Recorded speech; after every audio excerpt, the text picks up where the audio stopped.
are you from and why are you here? What are you searching for in Cannes? I'm currently living in Vietnam, Ho Chi Minh City to be exact. Why we're here at Cannes is really to just be inspired, see what else is going on around the world, and to walk away with a new sense of commitment to what we're doing in the creative field. So take that back to Vietnam and share that with the team and the company back there. So you recently, I understand, you moved to Vietnam, which obviously is a developing market. Is it growing fast?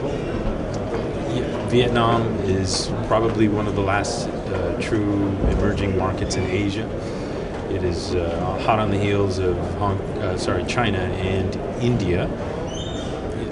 I give it another 5 to 10 years, and we definitely will see it being one of those countries that will be considered at the forefront, I think, of creativity in Asia. So, how does that work? What is the impact on your daily work and on your personal creativity of moving from a maybe more developed market into a place like Vietnam?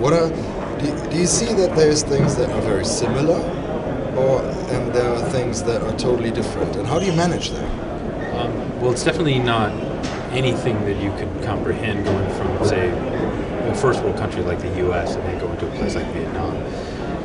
It's a lot more challenging. There's a huge cultural difference, but at the same time, I think that there's a immaturity in the market that everyone at one point had experienced.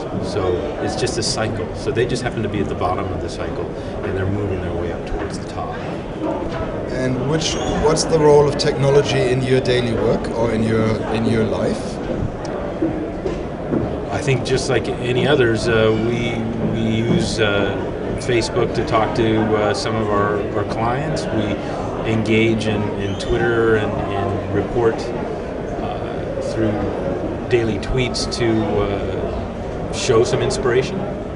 I don't think it's going to be much different, but I think in Vietnam it is still very infant. I think people are still just getting used to the technology of being able to share these conversations, because keeping in mind Vietnam is a communist country still, and being able to express one's opinions is still considered quite new and also quite sensitive as to what they would want to express themselves. Are viral videos really cheap? No. First of all, I wouldn't call them anything viral unless the consumer says that they're viral. Videos are not cheap to do. I think that's a big misperception that clients and people out there have. I mean, it really depends on the person. You could go and shoot something on a handheld, on your mobile phone, put it up on YouTube, and it could go viral. Was that cheap to do? Yes, but is that something that a client should say that I want a video like that and that represents their brand? Maybe not. So I think it has to be relative to the context, but no, they're not necessarily cheap. And is doing social media an idea? I don't think it's necessarily an idea as much as it is a platform in which we can engage the consumer.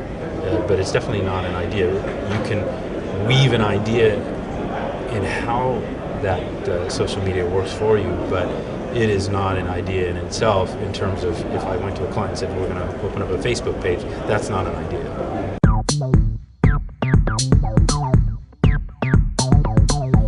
Party or inspiration?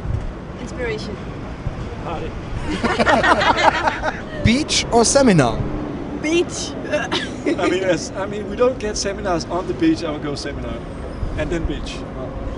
Culture or structure? Culture. Dream or reality? Dream. Dream. First mover or early adopter? Early adopter. After After today, early adopter. Party or inspiration? Inspiration. Process or end result? End result. Culture or structure? Culture. Dream or reality? Dream.